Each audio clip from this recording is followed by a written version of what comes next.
Hello to all my dear students, my name is Sumit Rana. बच्चों, आप सभी का बहुत बहुत स्वागत है आपके अपने इस platform SR Bihar BSc classes में। जैसा कि आप सभी लोग जानते हैं कि हम लोग यहाँ पर थर्ड सेमेस्टर जूलॉजी के इंपॉर्टेंट क्वेश्चन आंसर को लेकर के चल रहे हैं, जिसमें पहले पेपर को कवर कर रहे हैं। यानी कि 2024 में जो आप लोगों के एग्जामिनेशन होने वाले हैं, ठीक है, 2024 में जो थर्ड सेमेस्टर के एग्जामिनेशन होने वाले हैं, फर्स्ट सेमेस्टर के एग्जामिनेशन होने वाले हैं, उनकी इंपॉर्टेंट क्वेश्चन आंसर की सीरीज को लेके चल रहे हैं, जिसमें ये हमारा पहला पेपर है और पहले पेपर का आज ये हमारा आखिरी भी लेक्चर होगा बेटा, लेक्चर 5। दैट मीन्स आज के इस लेक्चर में हम यहाँ पर 2 क्वेश्चंस के साथ अपने इस पेपर से रिलेटेड जो इंपॉर्टेंट क्वेश्चंस बन सकते हैं, उनको खत्म कर देंगे। ठीक है? तो आप अपनी तैयारी करते चलिए। आई होप आप लोगों ने सारी क्लासेस करी होंगी। नहीं करी हैं तो यहाँ पर आई बटन में मैं यहाँ पर प्लेलिस्ट लगा दूँगा। वीडियो के लास्ट में भी आपको प्लेलिस्ट शो होती है, तो वहाँ पर क्लिक करके आप प्लेलिस्ट पे आ सकते हैं। नहीं तो आप प्लेलिस्ट वाले ऑप्शन में जा करके चैनल के ही, ठीक है, वहाँ से प्लेलिस्ट में पूरा third semester important question answer का जो बनाया गया है जूलॉजी का, इसमें third semester important question answer बनाया गया, वहाँ पर आप जुड़ करके अपनी आराम से तैयारी कर सकते हैं। अच्छा, मैं आप सभी को बताना चाहूँगा कि यूपी वालों के नवंबर में एग्ज़ाम्स हैं, जिस वजह से यहाँ पर मैं थोड़ी-सी डिले क्लासेस दे रहा हूँ। लेकिन नवंबर में जैसे एग्ज़ाम्स उनके स्टार्ट हो जाएँगे, तो नवंबर तक मैंने प्रॉमिस किया है कि इंपॉर्टेंट क्वेश्चन्स फिनिश कर दूँगा। तो नवंबर से हमारे क्लासेस स्टार्ट हो जाएँगे। मतलब 10 तारीख से आप मान के चलो कि 10 तारीख से रेगुलर बेसिस पे हमको क्लासेस मिलना शुरू हो जाएँगी, पहले और तीसरे सेमेस्टर की, जिसमें जूलॉजी और बॉटनी में कोशिश करूँगा, बॉटनी भी बेसिकली, लेकिन जूलॉजी तो हमारी कंप्लीट यहाँ पर कराऊँगा इंपॉर्टेंट क्वेश्चंस, लेकिन मैं बॉटनी को भी साथ में लेकर के चलूँगा। ठीक है? यानी कि जूलॉजी जिनका मेजर है या जिनका माइनर है, आपका मेजर हो या माइनर हो, दोनों छात्र-छात्राएँ यहाँ पर जो मैंने इंपॉर्टेंट क्वेश्चंस बताएँ, वो उसी से रिलेटेबल हैं, तो आप उनको पढ़ करके अपनी तैयारी कर सकते हो। बॉटनी में मेजर ही पढ़ाऊँगा स्पेशली, तो ज़ाहिर-सी बात है वहाँ पर जो माइनर में क्वेश्चंस आपके बन सकते हैं, ठीक है? या माइनर में जितनी यूनिट हमको पढ़नी है, वो मैं क्वेश्चंस जब वहाँ पर बताऊँगा इंपॉर्टेंट क्वेश्चन, तो बता दूँगा भाई ये माइनर में आपका पूछा जा सकता है, ये क्वेश्चंस यहाँ पर बनेंगे। ठीक है? तो उस हिसाब से वहाँ पर चलेंगे। फिलहाल स्टार्ट करते हैं आज की अपनी ये आखिरी क्लास इस पेपर की। ठीक है? अभी आखिरी क्लास कहने का मतलब ये नहीं यूट्यूब की, पेपर की। जो पेपर हमारा है, उसमें ये आखिरी क्लास रहेगी और आज की इस आखिरी क्लास में हम 2 क्वेश्चंस कवर कर लेंगे। यानी हमारे अभी जो टोटल क्वेश्चंस हो चुके हैं, वो 6 क्वेश्चंस कंप्लीट हो चुके हैं। बराबर? तो आज हमारा 7वां और 8वां जो क्वेश्चन है, उसको हम कवर कर लेंगे। ठीक? चलिए स्टार्ट करते हैं क्लास को। अगर क्लास को आप लोगों ने लाइक नहीं किया है, तो भैया लाइक कर लो। चैनल सब्सक्राइब नहीं किया है, तो ये भी कर लो। बेल आइकन दबा लो। यार ये बार-बार इसलिए बोलता हूँ क्योंकि बिना बोले कुछ नहीं मिलता। हाँ, वो ठीक है, दोहा है, बिन माँगे मोती मिले, माँगे मिले ना भीख, है ना? तो वो एक अलग मैटर है, लेकिन यहाँ पर माँगना ही पड़ता है। आपसे कहना पड़ता है कि बेटा क्लास कर रहे हैं, आपको हम इतनी बेनिफिट दे रहे हैं, तो यार चैनल को सब्सक्राइब ज़रूर कर दो, है ना? और वीडियो को लाइक करके शेयर ज़रूर कर दो अपने साथियों के साथ।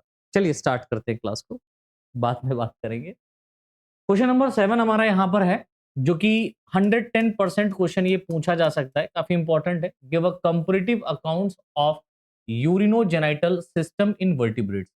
वर्टिब्रेट्स के अंदर जो यूरिनोजेनिटल सिस्टम पाया जा रहा है, वो किस तरीके का है, उसको यहाँ पर बताना है, समझाना है।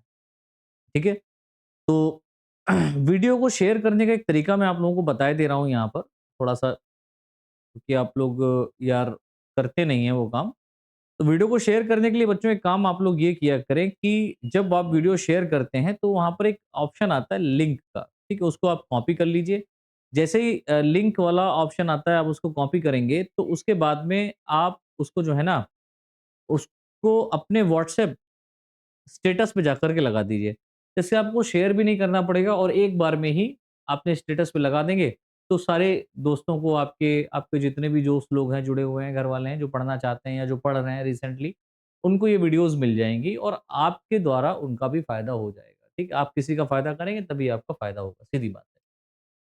तो देखते हैं यूरिनोजेनिटल सिस्टम के बारे में, और ये यूरिनोजेनिटल सिस्टम वर्टिब्रेट्स में किस तरीके से पाया जाता है, उसको समझते हैं। देखिए लिखा हुआ है वर्टिब्रेट्स पे urinogenital system urinary that means excretory and reproductive organ से मिलकर बना एक कंबाइंड सिस्टम है। ये मुख्यतः दो प्राइमरी फंक्शंस को करता है, जिसमें यह किडनी के माध्यम से क्या करता है बेटा, वेस्ट मटेरियल को निकालता है और विशेष रिप्रोडक्टिव ऑर्गन से रिप्रोडक्शन की क्रिया को कराता है। अब यहाँ पर देखिए यूरिनोजेनाइटल, यूरिनो कहने का मतलब यूरिन जो यहाँ पर बनी है या जो एक्सक्रीटरी प्रोडक्ट हमारे बॉडी के अंदर बनता है, उस एक्सक्रीटरी प्रोडक्ट को बॉडी के बाहर एक्सक्रीट करना। अब एक्सक्रीटरी प्रोडक्ट किसके थ्रू बॉडी के बाहर एक्सक्रीट किया जाएगा? तो आप कहेंगे सर एक्सक्रीटरी प्रोडक्ट जो बाहर बॉडी के एक्सक्रीट किया जा रहा है वो किसके थ्रू हो रहा है? किडनी के थ्रू।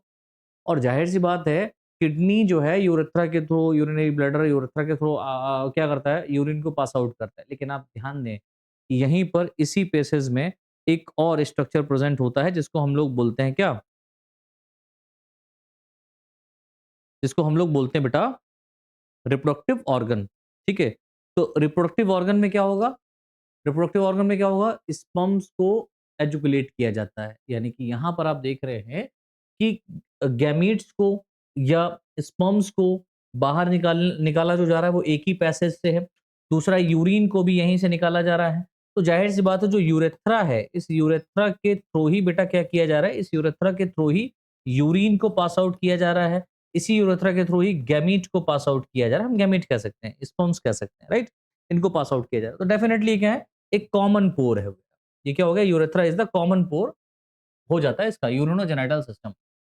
तो यूरिन को और गैमीट्स को जब एक ही पेसेज से पास आउट किया जाए तो उसको हम लोग कहते हैं यूरिनोजेनिटल सिस्टम, राइट?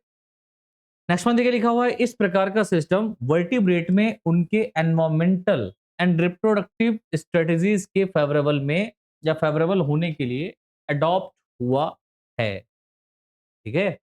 यानी कि ये जो यूरिनोजेनिटल सिस्टम है ये वर्टिब्रेट्स के अंदर आप देख रहे हैं कि इनके अंदर जो है ना एनवायरमेंटल और रिप्रोडक्टिव स्ट्रेटजीज के फेवरेबल फॉर्म में स्टार्ट हुआ है या डेवलप हुआ है। तो हम सबसे पहले पीसीज की बात करेंगे। वर्टिब्रेट्स में सबसे पहली क्लास आपकी पीसीज ही आती है। दैट मीन्स जिसमें सारी की सारी क्या रखी गई बेटा? फिशेज रखी गई, मछलियों को रखा गया है। तो इसमें हम सबसे पहले यूरिनरी सिस्टम के बारे में देखेंगे। यूरिनरी सिस्टम मछलियों के अंदर, है ना? फिर हम रिप्रोडक्टिव सिस्टम देखेंगे। तो यूरिनरी सिस्टम क्या कहता है? कहता है फिश में प्रोनेफ्रिक या मीजोनेफ्रिक किडनी पाई जाती है। फिशेस के अंदर कौन सी किडनी पाई जा रही बेटा? प्रोनेफ्रिक या मीजोनेफ्रिक किडनी। प्रोनेफ्रॉन्स लार्वल फिशेस में देखा जाता है। भाई प्रोनेफ्रिक किडनी कहाँ देखी जाती है?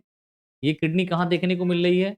ये किडनी लार्वा में देखने को मिल रही है। कहाँ बेटा? लार्वा में देखी जाती है। प्रोनेफ्रॉन्स कहाँ मिलते हैं बेटा? लार्वा में देखने को मिल रहे हैं। वहीं पर हम कहते हैं जबकि मीजोनेफ्रॉन्स एडल्ट बोनी फिशेस में देखने को मिलती हैं। तो mesonephric kidney adult bony fishes में देखने को मिल रही है जो कि एक फंक्शनल किडनी के रूप में पाई जाती है, कार्यरत किडनी के रूप में प्रेजेंट होती है जिससे एक्सक्रीटरी प्रोडक्ट को बाहर निकाला जाता है। अच्छा, फिशेस आमतौर पर अमोनोटेलिक होते हैं क्योंकि अमोनिया एक्सक्रीट करते हैं जिसका अर्थ है कि वे अमोनिया के रूप में नाइट्रोजनस वेस्ट मटेरियल को एक्सक्रीट करती हैं जो अत्यधिक विषैला होता है। ठीक है? लेकिन पानी में डिफ्यूज हो सकता है। तो यहाँ पर आप देखेंगे कि जो पानी के अंदर ऑर्गेनिजम्स पाए जा रहे हैं इनके अंदर जो वेस्ट मटेरियल बनता है वो मेनली किस फॉर्म में बनता है? अमोनिया के रूप में बनता है। अमोनिया सबसे ज्यादा टॉक्सिक होता है in comparison to urea and uric acid. बराबर ना? यूरिया और यूरिक एसिड से सबसे ज्यादा जो खतरनाक है वो कौन है? हमारा अमोनिया है। हमारा नहीं बल्कि फिशेज का अमोनिया है जो पानी के अंदर रहते हैं ऑर्गेनिज्म उनका। आगे हम बात करते हैं रिप्रोडक्टिव सिस्टम की। तो रिप्रोडक्टिव सिस्टम क्या होता है? देखिए लिखा हुआ है कि अधिकांश फिशेज में एक्सटर्नल फर्टिलाइजेशन होता है। ठीक? रिप्रोडक्टिव सिस्टम में आप देखेंगे कि अधिकांश फिशेज में क्या होता है बेटा? एक्सटर्नल फर्टिलाइजेशन होता है। हालांकि कुछ फिशेज जैसे हम शार्क की बात कर रहे हैं, ठीक है? शार्क में इंटरनल फर्टिलाइजेशन देखने को मिलता है। ठीक है? फिश में आमतौर पर पेयर्ड गोनेड पाए जाते हैं।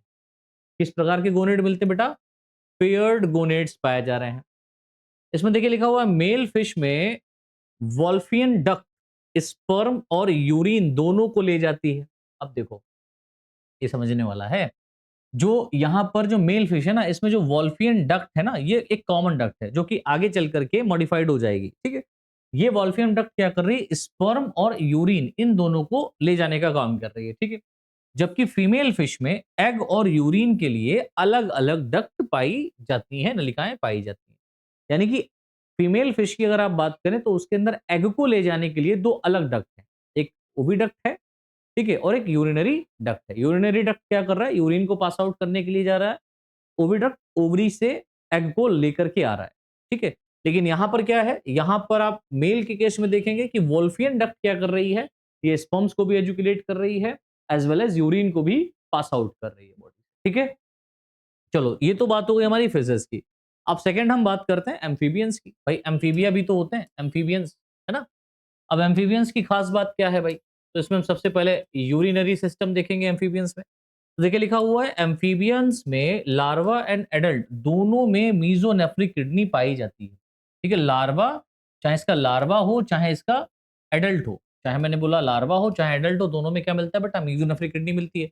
हालांकि इसका कार्य इनके मैचुरेशन होने के साथ डेवलप होता है। इनका जो फंक्शन है ना, अब जैसे लार्वा में मीजोनेफ्रिक किडनी है, जब वो मेटामॉर्फोसिस करके एडल्ट में चेंज होगा, तो उसके आधार पर आप देखेंगे कि इनका जो फंक्शन है वो अलग अलग लेवल पर अलग अलग तरीके का देखने को मिलेगा, लेकिन किडनी मीजोनेफ्रिक होगी। नेक्स्ट पॉइंट, इनके लार्वा में अमोनोटेलिज्म होते हैं। इनके लार्वा कैसे होते हैं बेटा, अमोनोटेलिज्म होते हैं, और एडल्ट यूरियोटेलिज्म होते हैं। लार्वा बेटा कैसे होते हैं, अमोनोटेलिज्म, दैट मीन्स अमोनिया को एक्सक्रीट करते हैं, अमोनिया को एक्सक्रीट करते हैं। और इनके एडल्ट्स कैसे होते हैं बेटा, यूरियोटेलिज्म, दैट मीन्स इनके एडल्ट में यूरिया जो होता है वो एक्सक्रीटरी मटेरियल के रूप में बनता है, नाइट्रोजनस वेस्ट बनता है के रूप में पाए जाते हैं। अच्छा, एडल्ट होने पर यह यूरिया को एक्सक्रीट करते हैं, जो अमोनिया के कंपेयर में लेस टॉक्सिक होता है और पानी में कंजर्व रहता है। पानी में घुलता नहीं बल्कि उसमें कंजर्व रहता है, ठीक है। ये बात समझ में आई, क्लियर हुआ। अमोनोटेलिक कहने के मतलब अमोनिया को एक्सक्रीट करने वाले ऑर्गेनिज्म, है ना। यूरियोटेलिक कहने का मतलब यूरिया को एक्सक्रीट करने वाले ऑर्गेनिज्म, और यूरियोटेलिक कहने का मतलब यूरिक एसिड को एक्सक्रीट करने वाले ऑर्गेनिज्म। ये भी आपको आगे देखने को मिलेंगे। बर्ड्स की हम बात करेंगे तो बिल्कुल वही है। अच्छा, अब हम इसके रिप्रोडक्टिव सिस्टम की बात करते हैं बच्चों। तो देखिए लिखा हुआ है एम्फीबियंस में एक्सटर्नल फर्टिलाइजेशन फ्रॉग में, और इंटरनल फर्टिलाइजेशन कुछ सैलामेंडर्स, दोनों तरह से होता है, ठीक है। भाई एम्फीबियंस की बात कर रहे हैं तो यहाँ पर एक्सटर्नल फर्टिलाइजेशन भी देखने को मिलता है और इंटरनल फर्टिलाइजेशन भी देखने को मिलता है। एक्सटर्नल फर्टिलाइजेशन स्पेशली आप फ्रॉग के अंदर देखते हैं, और इंटरनल फर्टिलाइजेशन कुछ सैलामेंडर की स्पीसीज है वहां पर आपको देखने को मिलेगा। अच्छा, इसके मेल में वॉल्फियन डक्ट जो होती है स्पर्म और यूरिन दोनों को निकालने के लिए कॉमन पैसेज के रूप में कार्य करती है। तो हम ये कह सकते हैं कि जो एम्फीबियंस डेवलप हुए हैं वो फिशेज से ही डेवलप हुए हैं, है ना। भाई इवोल्यूशन क्यों होता है, इवोल्यूशन तभी होता है जब किसी एक पर्टिकुलर एरिया में किसी चीज की कमी होने लगे, और वो कमी को पूरा करने के लिए वहां पे पाई जाने वाली ऑर्गेनिज्म या तो उस हिसाब से अपने आप को ढाल ले, या क्या करे कि वहां से पलायन कर जाए, माइग्रेट कर जाए किसी दूसरे रीजन में जहां पर उसके लिए फेवरेबल कंडीशन की चीजें पाई जा रही हो, है ना। यही तो होता ना बेटा। अब जाहिर सी बात है कि यहां पर क्या है कि जब कभी इवोल्यूशन की थोड़ी ये कहती है कि जब कभी वाटर के अंदर बहुत ज्यादा फिशेज स्पीसीज पाई गई होंगी तो फूड की लैकिंग के कारण या प्रेडेटर से बचने के लिए कुछ फिशेज पानी से जल की तरफ मूव ऑन हुई, सॉरी पानी से जल तो बात ही है, जल से लैंड की तरफ मूव ऑन हुई। जल से कहाँ आना शुरू हुई, लैंड की तरफ, टेरेस्ट्रियल रीजन में आना शुरू हुई। तो टेरेस्ट्रियल रीजन में आने के बाद में अब जाहिर सी बात है टेरेस्ट्रियल रीजन में इतना लाइफ जीना इनके लिए पॉसिबल नहीं था। जो ऑर्गेनिज्म पानी में ही रह रहे हैं उनको अचानक से टेरेस्ट्रियल रीजन में आना पड़े, फूड फॉर किसके लिए, फॉर फूड के लिए, फॉर प्रोटेक्शन के लिए, तो भाई उसके लिए तो उनको बड़ा स्ट्रगल करना पड़ेगा ना। लेकिन धीरे धीरे धीरे धीरे धीरे धीरे क्या हुआ, इवोल्यूशन के प्रोसेस में देखा गया होगा या सोचा गया होगा या जो भी रहा होगा, है ना।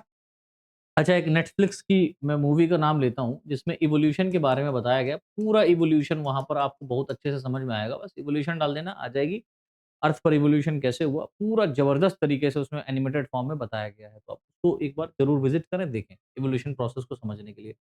तो जब अर्थ के ऊपर आए होंगे तो इन्होंने अपने अंदर मॉडिफिकेशंस किए होंगे, कुछ उस इस कंडीशंस को अपनाने के लिए अपने बॉडी के अंदर अडॉप्शन किया होगा, है ना। बहुत सारी चीजें हुई होंगी जिसके बाद में आपने देखा होगा कि डिफरेंट टाइप के ऑर्गेनिजम्स इस लैंड्स के ऊपर रहना प्रारंभ हुए होंगे या रहना शुरू हुए होंगे, है ना। तो जब फिशेस के अंदर वही एक वॉल्फियन डक्ट पाई जा रही है तो एम्फीबियंस में भी वॉल्फियन डक्ट ही क्या करती है, स्पर्म और यूरिन को ले जाने का काम करती है, ठीक है।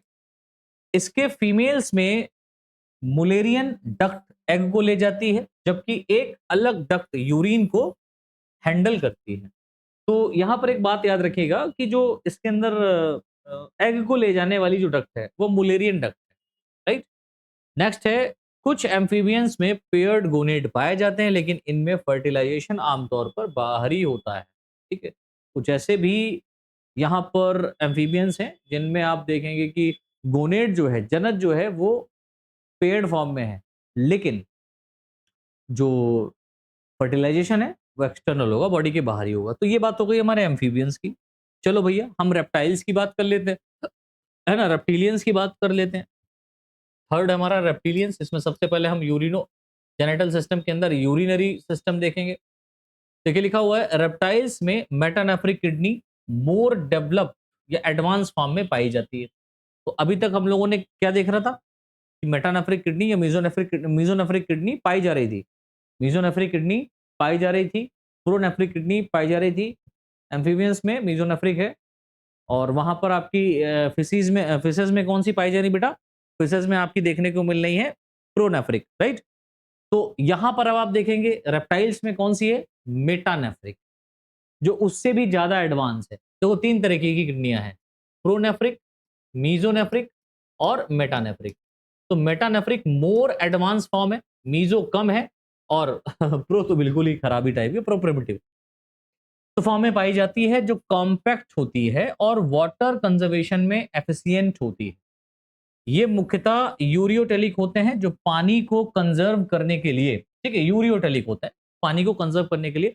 मतलब यूरियोटेलिक बोले तो यूरिया को एक्सक्रीट करने वाले, है ना। यूरियोटेलिक बोले तो सॉरी यूरियोटेलिक बोले तो यूरिक एसिड को एक्सक्रीट करते हैं, ठीक है। पानी को कंजर्व करने के लिए यूरिक एसिड को एक्सक्रीट करते हैं, जो ड्राई टेरेस्ट्रियल एनवायरमेंट में लिविंग रहने के लिए महत्वपूर्ण भूमिका निभाते हैं। तो आपने देखा होगा बहुत सारे ऐसे रेप्टाइल्स होते हैं जो डेजर्ट में भी पाए जाते हैं, ठीक है, और कुछ ऐसी जगह पर भी पाए जाते हैं। अब जैसे रेप्टिलियंस की अब बात करते हैं, किसकी? लिजर्ड्स की बात कर लो, कॉमन वॉल लिजर्ड की बात करते हैं अपने आप, जो घरों में पाई जाती है। तो कितना पानी पीने जाती है, और जब वो अपना एक्सक्रीटरी प्रोडक्ट एक्सक्रीट करती है, तो आपने देखा होगा उसके एक्सक्रीटरी प्रोडक्ट में एक व्हाइट कलर का स्ट्रक्चर भी देखने को मिलता है ना। वो जो व्हाइट कलर का स्ट्रक्चर है एक्चुअल में वो यूरिक एसिड है, और यूरिक एसिड यूरिया से कम लेस है, यूरिया से कम टॉक्सिक है, लेस टॉक्सिक है यूरिक एसिड, यानी यूरिक एसिड सबसे कम टॉक्सिक होता है, ठीक है।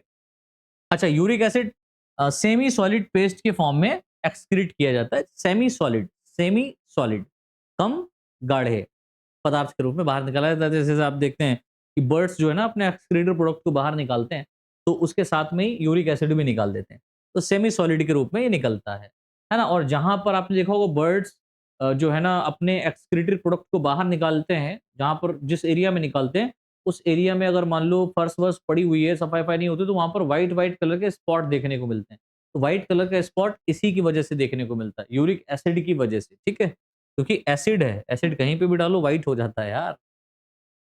अच्छा, रिप्रोडक्टिव सिस्टम की बात करते हैं रेप्टाइल्स में। तो देखिए लिखा हुआ है रेप्टाइल्स में इंटरनल फर्टिलाइजेशन देखने को मिलता है, एवं कई स्पीसीज में, मेनली तो रेप्टाइल्स में इंटरनल फर्टिलाइजेशन देखने को मिल रहा है, लेकिन कई स्पीसीज में लेदरी सेल के कारण एमनियोटिक एग को भी देखा जाता है।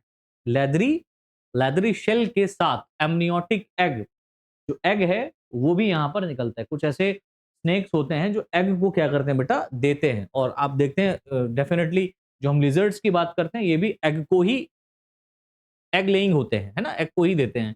अच्छा, इसके मेल में वास डिफरेंस, अब देखो वास डिफरेंस क्या है बेटा? ये वॉल्फियन डक्ट का ही डेराइव्ड फॉर्म है, यानी वॉल्फियम डक्ट चेंज हो गई है वास डिफरेंस। किसमें चेंज हुई? वास डिफरेंस में। तो इसमें मेल में वास डिफरेंस जो होता है, वास डिफरेंस जो होता है वो स्पर्म ले जाता है, ठीक है, स्पर्म ले जाती है। ये डक्ट अलग अलग होती है। अब एक टेस्टिस, दो टेस्टिस यहाँ पेयर्ड फॉर्म में पाए जा रहे हैं, तो इन टेस्टिस से क्या निकलेगा बेटा? इन टेस्टिस, जैसे मान लो ये टेस्टिस हैं, तो इन टेस्टिस से क्या निकलेगा? डक्ट निकलेगा। तो जो डक्ट निकला है ना, इसी डक्ट को हमने क्या कहा? Vas deferens, right. अच्छा, फीमेल में एग के पेसेस के लिए अलग अलग ओविडक्ट और यूरिन के लिए यूटरस होती है। तो यूरिन को पास आउट करने के लिए यूटरस है, और एग को लाने के लिए ओविडक्ट है, राइट। आगे देखिए लिखा हुआ है इसमें एग जो होते हैं वो एग अक्सर जमीन पर रखे जाते हैं। एग कहां रखे जाते हैं बेटा? जमीन पर रखे जाते हैं और रिप्रोडक्टिव सिस्टम टेरेस्ट्रियल लाइफ के लिए अडेप्टेड होती है। और यहाँ पर जो रिप्रोडक्टिव सिस्टम है वो टेरेस्ट्रियल लाइफ के लिए अडेप्टेड है, ना कि पानी में जाकर के रिप्रोडक्शन करेंगे एम्फीबियंस की तरह। ठीक है, अब हम बात करते हैं बच्चों बर्ड्स की, है ना। तो बर्ड्स में किस तरीके का पाया जाता है यूरिनरी सिस्टम? देखिए लिखा हुआ है बर्ड्स में मेटानेफ्रिक किडनी पाई जाती है। यहां पर ही मेटानेफ्रिक है, metanephric kidney is the more advance kidney, है ना, पाई जाती है, जो पानी को कंजर्व रखने के लिए हाईली एफिशिएंट होती है, जो उड़ान और स्थलीय जीवन के लिए इंपॉर्टेंट एडेप्टेशन करती है। ठीक है, रेप्टाइल्स की तरह बर्ड्स यूरियोटेलिक होते हैं, जो नाइट्रोजनस वेस्ट के रूप में यूरिक एसिड को एक्सक्रीट करते हैं। अच्छा, यह यूरिक एसिड वाटर में लॉस को कम करता है, जो लंबी उड़ानों के दौरान महत्वपूर्ण होता है। पानी में कमी ना आ जाए शरीर के अंदर, उसके लिए ये बहुत बहुत रिक्वायर्ड होता है। आगे देखा हुआ है बर्ड्स में यूरिनरी ब्लेडर नहीं होता, ये बहुत इंपॉर्टेंट। बर्ड्स में यूरिनरी ब्लेडर नहीं होता, जिसके कारण उनका पेस्ट जो होता है तो सेमी सॉलिड के फॉर्म में होता है। ठीक है, अतः यूरिन एंड फिसेस दोनों ही क्लोएका के माध्यम से एक साथ ही बॉडी से एक्सक्रीट होते हैं। यानी यहां पर एक कॉमन पोर पाया जाता है, जहां से वेस्ट मटेरियल के रूप में फिसेस को और यूरिन को पास आउट किया जाता है। ठीक है, and this pore is known as cloaca, अवस्कर द्वार इसको हिंदी में कहते हैं। अच्छा जी, नेक्स्ट है हमारा रिप्रोडक्टिव सिस्टम। तो भैया रिप्रोडक्टिव सिस्टम कैसा पाया जाता है बर्ड्स में? देखिए लिखा हुआ है बर्ड्स में इंटरनल फर्टिलाइजेशन होता है, जिसमें मेल में स्पर्म पैसेज के लिए ही स्पर्म पैसेज के लिए एक ही डक्ट पाई जाती है। अच्छा, बर्ड्स का जो रिप्रोडक्टिव सिस्टम है ना, इसको अच्छे से समझने का प्रयास करिएगा, यहां से एक ऑब्जेक्टिव क्वेश्चन बनेगा। आगे देखो यहां से बनेगा, फीमेल में आमतौर पर केवल लेफ्ट ओवरी और ओविडक्ट ही फंक्शनल होती है।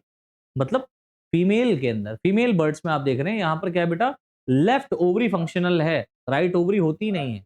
तो लेफ्ट ओवरी फंक्शनल है, राइट ओवरी एब्सेंट होती है। तो लेफ्ट ओवरी फंक्शन होती है, फंक्शनल होती है, जो कि उड़ान के लिए बॉडी के वजन को कम करने के लिए है। ठीक है, ये राइट ओवरी क्यों नहीं है? तो राइट ओवरी इसलिए नहीं है कि इसको उड़ान करने में, उड़ान भरने में इसका जो बॉडी का वेट है वो कम रहे, है ना। जितने ज्यादा, अब जाहिर सी बात है, दो किडनी अगर एक किडनी हो जाए तो बॉडी में वजन तो ऑलरेडी कम हो जाएगा ना। अच्छा, जबकि इसका राइट साइड आमतौर पर वेस्टिजियल होता है। राइट साइड कैसा होता है बेटा? वेस्टिजियल होता है। बर्ड्स जो होते हैं वो हार्ड सेल्ड वाले एग को देते हैं, जिसमें रिप्रोडक्टिव सिस्टम जिसमें रिप्रोडक्टिव सिस्टम एग के डेवलपमेंट के दौरान एनर्जी और वाटर को कंजर्व करने के लिए डिजाइंड की गई है। ठीक है, जिसमें रिप्रोडक्टिव सिस्टम को किसके लिए बेटा? एग के डेवलपमेंट के दौरान एनर्जी और वाटर को कंजर्व करने के लिए डिजाइन की गई। राइट, एनर्जी और वाटर को कंजर्व करने के लिए डिजाइन की गई है। अब हम बात करते हैं अपना last class, and this class is known as mammals, है ना। मैमल्स, मैमल्स में यूरिनरी सिस्टम कैसा होता है? देखिए लिखा हुआ है मैमल्स में मोस्ट एडवांस मेटानेफ्रिक किडनी पाई जाती है। बहुत बहुत ज्यादा एडवांस फॉर्म में मेटानेफ्रिक किडनी है। यह किडनी ब्लड को आसानी से फिल्टर करती है और नाइट्रोजिनस वेस्ट मटेरियल को यूरिया के रूप में बाहर निकालने में मदद भी करती है। ठीक है, जिसके लिए इस इनमें अमोनिया की तुलना में कम पानी की रिक्वायरमेंट होती है। अमोनिया की तुलना में कम पानी की रिक्वायरमेंट होती है, लेकिन यूरिक एसिड की तुलना में अधिक पानी की रिक्वायरमेंट होती है। अब जाहिर सी बात है, ये कैसे ऑर्गेनिज्म हो गए बेटा? ये हो गए यूरिया को एक्सक्रीट करने वाले ऑर्गेनिज्म, है ना। यूरिया को एक्सक्रीट करने वाले ऑर्गेनिज्म हो गए। राइट, यूरिया बनाएंगे यहाँ पर। अच्छा, कुछ बच्चों के कमेंट्स आए थे कि सर स्क्रीनशॉट लेने के लिए टाइम दीजिए। तो बच्चों मैं आप लोगों को बताना चाहूंगा, ये जितनी भी क्लासेस में ले रहा हूँ, इन सभी क्लासेस का पीडीएफ फाइल आपके Telegram group SR Bihar BSc classes के ऊपर डाला जा रहा है। आप अगर हमारे मेन चैनल पर जुड़े हुए हैं, मेन ग्रुप में जुड़े हुए हैं टेलीग्राम पर, तो वहां पर जब मैं लिंक पेस्ट करता हूं या शेयर करता हूं, तो उसके साथ साथ मैं आपके टेलीग्राम ग्रुप को भी शेयर कर देता हूं। तो पीडीएफ को लेने के लिए, पीडीएफ को पाने के लिए आप हमारे बिहार वाले चैनल में जरूर जुड़ जाएं, क्योंकि जितनी भी क्लासेस यहाँ पर चल रही हैं, इन सभी क्लासेस की जो पीडीएफ है वहां पर हर एक क्लास के साथ में मेंशन की जा रही है अभी से। तो आपको पीडीएफ प्लस क्लासेस दोनों वहां पर अवेलेबल रहेंगी। राइट, चलो नेक्स्ट पॉइंट देखिए लिखा हुआ है, यूरिनरी सिस्टम में किडनी, यूरेटर और यूरिनरी ब्लैडर शामिल होता है, और यूरिनरी ब्लैडर एक्सक्रीशन से पहले यूरिन को स्टोर करता है। यूरिनरी ब्लैडर में क्या होता है बेटा, यूरिन को पास आउट करने से पहले, यूरिन को बॉडी से बाहर निकालने से पहले इसको स्टोर किया जाता है। तो ये एक तरीके का पाउच के रूप में बॉडी के अंदर पाया जा रहा है, राइट। अब हम बात करते हैं इसके रिप्रोडक्टिव सिस्टम के बारे में, है ना। तो चलो भैया, रिप्रोडक्टिव सिस्टम क्या कहता है? रिप्रोडक्टिव सिस्टम कहता है कि मैमल्स में इंटरनल फर्टिलाइजेशन पाया जाता है, और मोनोट्रिम्स, मोनोट्रिम्स मतलब एग लेइंग मैमल्स की हम बात करें, लाइक प्लेटिपस, एक ऐसा ऑर्गेनिज्म, एक ऐसा मैमल्स का नाम बताइए जो एग को देता है, तो आप कहेंगे sir platypus. Platypus is the mammal, right. ये एग लेइंग होता है, याद रखना, ये एग लेइंग होता है, यही एक आपका सबसे बढ़िया उदाहरण है, ठीक है। तो मैमल्स में इंटरनल फर्टिलाइजेशन पाया जाता है, और मोनोट्रिम्स की अगर हम बात करें, लाइक किसकी, egg laying mammals like platypus को छोड़कर, या वीवी पैरस यानी बच्चों को जन्म देने वाले होते हैं, ठीक है। वीवी पैरस होते हैं, बच्चों को जो जन्म देते हैं वो मैमल्स होते हैं, लेकिन प्लेटिपस एक एक्सेप्शनल केस है। अच्छा, मैमल्स में वास्ट डिफरेंस स्पर्म्स को ले जाता है, और यूरेथ्रा एक्सक्रीटरी एंड रिप्रोडक्शन दोनों का कार्य करता है, ठीक है, दोनों कार्य करता है। मतलब एक्सक्रीटरी प्रोडक्ट को बाहर निकालने का काम करेगा कौन, यूरेथ्रा, और इसी यूरेथ्रा के तो जो यहां पर स्पर्म आ रहा है किससे, वास्ट डिफरेंस है, इस स्पर्म्स को भी यहां से बॉडी के बाहर एजुकुलेट करने का काम करता है, ठीक है। अच्छा, फीमेल में आप देखेंगे, फीमेल मैमल्स में अलग अलग ओविडक्ट यानी कि फैलोपियन ट्यूब यहां पर होगी, और एम्ब्रियो डेवलपमेंट के लिए एक यूट्रस और एक वेजाइना होती है, एक यूट्रस और वेजाइना होती है, और एक्सक्रीटरी प्रोडक्ट को बाहर निकालने के लिए यहां पर आप देखेंगे क्या पाया जा रहा है बच्चों, यूरेथ्रा पाया, राइट। चलो, अब हम बात करते हैं अपने नेक्स्ट क्वेश्चन की तरफ। तो पहला क्वेश्चन हमारा फिनिश हो गया ना। अब हम लास्ट क्वेश्चन की बात करते हैं। क्वेश्चन नंबर 8 हमारा है, describe the development of central nervous system. Very very very important, बहुत इंपॉर्टेंट है ये क्वेश्चन, आपका पूछा जा सकता है आपके एग्जाम के पॉइंट ऑफ व्यू से, तो आप इसको 110% इंपॉर्टेंट मान के चलो, ठीक।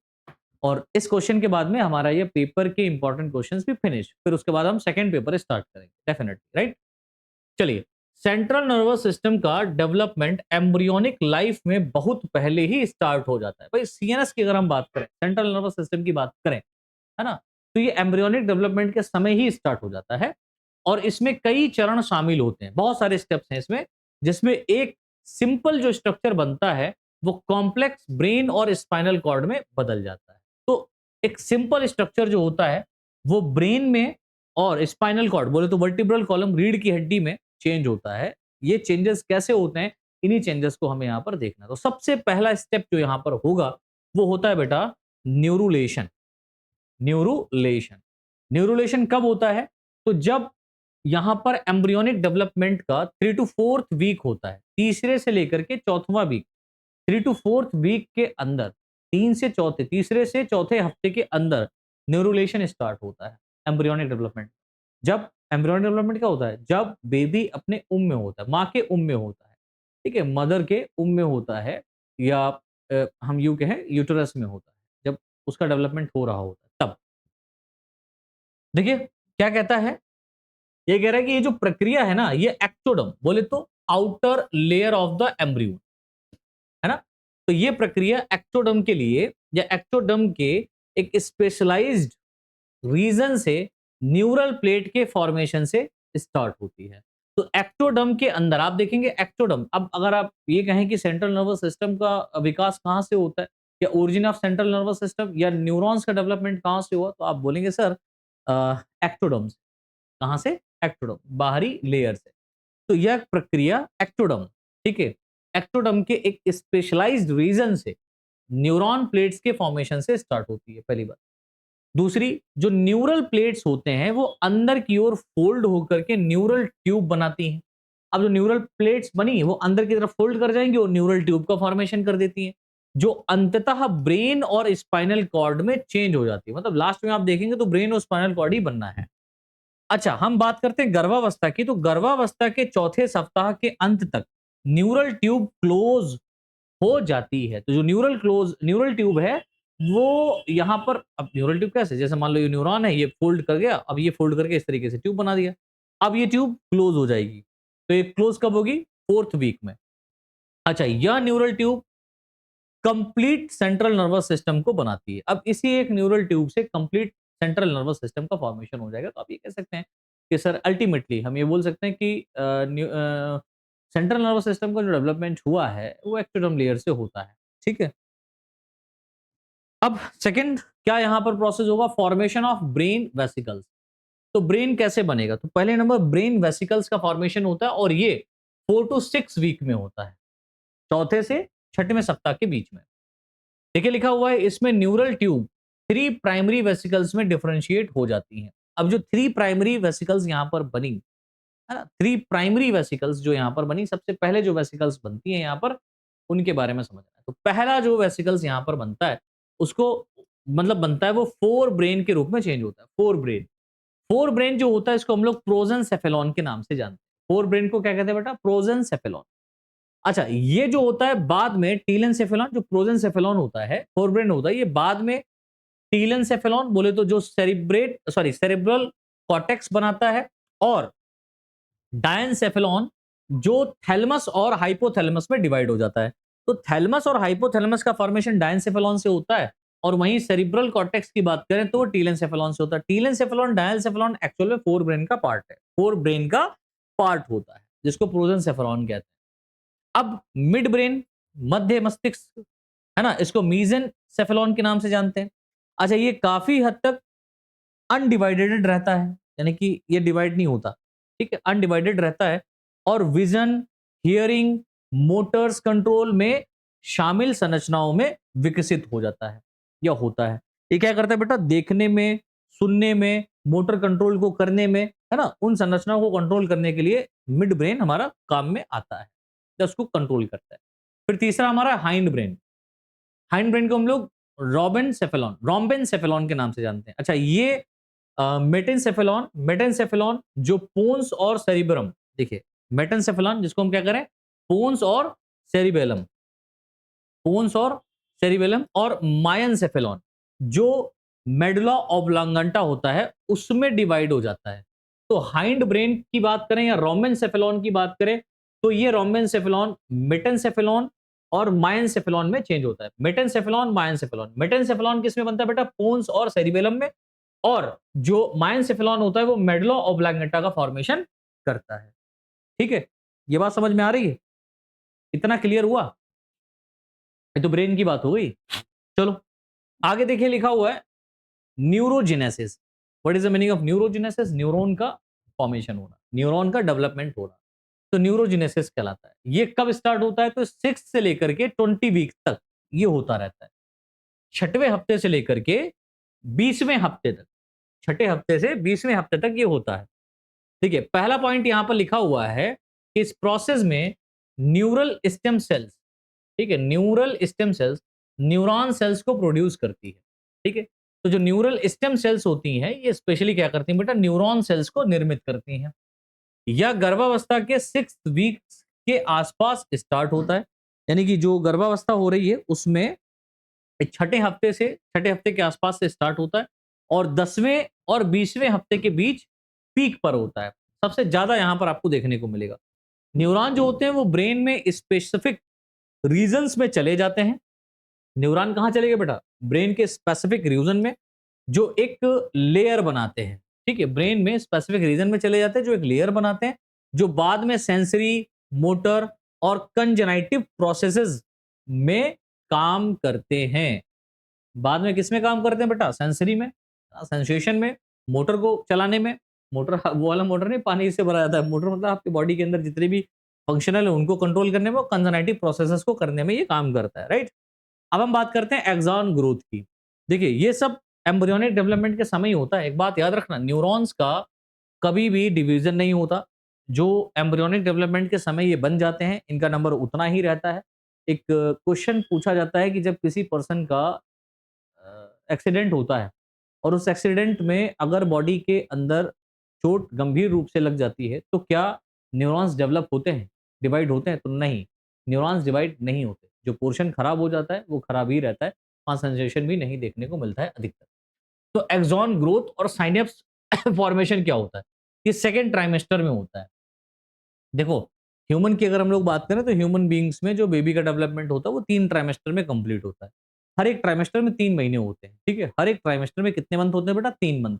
और सेकंड ट्राइमेस्टर कहने का मतलब हो गया कि 3 मंथ यहाँ पर भी होंगे, तो टोटल कितने होगा? 6 मंथ।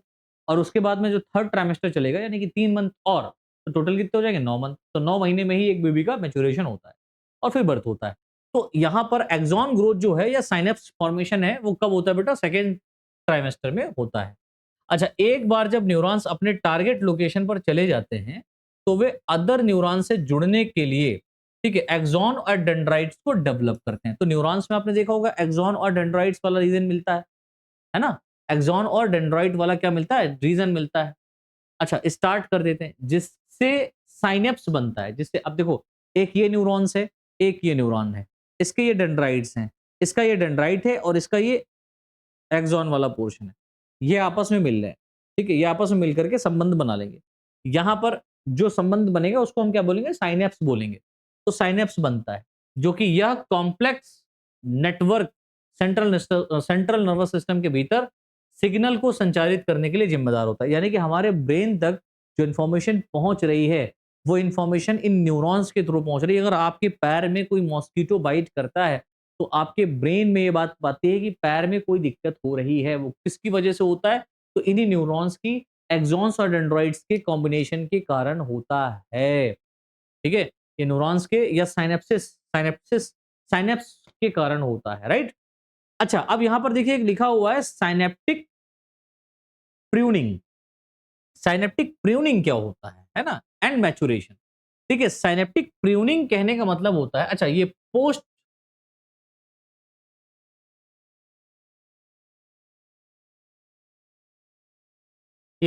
नेटल डेवलपमेंट होता है बेटा। ठीक है, साइनेप्टिक प्यूरिंग या मैच्योरेशन कब होता है? पोस्ट नेटल डेवलपमेंट के समय होता है। साइनेप्टिक प्यूरिंग क्या होता है? देखिए, साइनेप्टिक प्यूरिंग कहने का मतलब होता है कि जब हम लोग एडल्ट की तरफ जा रहे होते हैं, तो हमारे ब्रेन के द्वारा कुछ न्यूरॉन्स को और कुछ साइनेप्स को खत्म किया जाता है। अबाउट 50% न्यूरॉन्स और साइनेप्स को फिनिश कर दिया जाता है, खत्म कर दिया जाता है। ये जो खत्म करने का प्रोसेस है ना, इसी को हम लोग क्या बोलते हैं? साइनेप्टिक प्यूरिंग। देखिए लिखा हुआ है, जन्म के बाद शुरुआती वर्षों में ब्रेन साइनेप्टिक प्यूरिंग से गुजरता है, ठीक है, जिसमें ब्रेन जरूरत ना होने वाले न्यूरॉन्स और साइनेप्स को हटा देता है, जिनकी कोई जरूरत ही नहीं रहेगी उनको हटा देता है, जिसमें यूजफुल कनेक्शन स्ट्रांग हो जाते हैं। भाई, यूजफुल जो कनेक्शंस होते हैं वो स्ट्रांग हो जाते हैं। यह प्रक्रिया ऑर्गेनिजम्स को एक्सपीरियंस और लर्निंग करने में मदद करता है। ठीक है, ये जो प्रक्रिया हो रही है ये ऑर्गेनिजम्स को एक्सपीरियंस और लर्निंग करने में मदद करती है। अच्छा, किशोरावस्था और शुरुआती वयस्कता वयस्कता सॉरी किशोरावस्था और शुरुआती वयस्कता मतलब बोले तो एडोलेंसेस एंड अर्ली एडल्टहुड में, ठीक है, माइलिनेशन एंड साइनेप्स का निर्माण जारी रहता है, जो डिसीजन मेकिंग, आपको डिसाइड करने में, रीजनिंग, तर्क करने में, है ना? बच्चे पूछते हैं कि पापा ये चांद है तो क्यों है, तो तर्क करने में सहायता करते हैं। और सोशल बिहेवियर, आपका सोशल बिहेवियर कैसा है उसको नियंत्रित करता है, राइट, बच्चों का। अब हम बात करते हैं post anal development. Post anal development में क्या होता है बेटा? पोस्ट एनल नहीं होगा, सॉरी, यहां पर पोस्ट नेटल करो। Post natal development, post natal development में क्या होगा कि जन्म के बाद भी सेंट्रल नर्वस सिस्टम, यानी कि पोस्ट नेटल, जन्म के बाद भी सेंट्रल नर्वस सिस्टम मेच्योर होता रहता है, जिसमें ब्रेन की प्लास्टिसिटी बचपन में सीखने, याद रखने और संज्ञानात्मक विकास में प्रमुख भूमिका निभाती है, right. Proper central nervous system का जो डेवलपमेंट होता है वो जेनेटिक फैक्टर के ऊपर, हार्मोन्स के ऊपर और न्यूट्रिएंट्स और एनवायरमेंटल कंडीशन से प्रभावित होता है। तो जो टोटल नर्वस सिस्टम का यहाँ पर डेवलपमेंट हो रहा है वो जेनेटिक फैक्टर पे प्रभावित होता है, हार्मोन्स के ऊपर प्रभावित होता है, न्यूट्रिएंट्स पे अफेक्टेड होता है और एनवायरमेंटल कंडीशंस के आधार पर चलता है, राइट। तो इस तरीके से बच्चों, हमारा ये पहला पेपर जूलॉजी मेजर का बिहार के थर्ड सेमेस्टर का कंप्लीट होता है। तालियां। चलो, तो ये कंप्लीट हो गया, राइट? अब इसके बाद में हमारा सेकंड पेपर जो है उस पे हम चर्चा करेंगे। साथ के साथ अब हम यहाँ पर बॉटनी की भी कुछ क्लासेस आपको थर्ड सेमेस्टर की प्रोवाइड करने का प्रयास करेंगे, राइट? तो आज के लिए इतना ही। बहुत बहुत धन्यवाद। आप सभी लोगों को वीडियोस अगर अच्छी लग रही हैं, आपकी अगर एक प्रॉपर तैयारी हो पा रही है बीएससी के एग्जामिनेशंस की, तो आप सभी से एक ही रिक्वेस्ट करूंगा कि चैनल को सब्सक्राइब करके बेल आइकन जरूर दबा लीजिएगा और वीडियो को लाइक करके अपने दोस्तों के साथ में ज़्यादा से ज़्यादा शेयर कीजिए और अपने व्हाट्सएप स्टेटस पर जरूर लगाइए। ठीक है, इसका लिंक। तो आज के लिए इतना ही। मिलते हैं नेक्स्ट क्लास में। तब तक के लिए आप सभी को जय हिंद, जय भारत।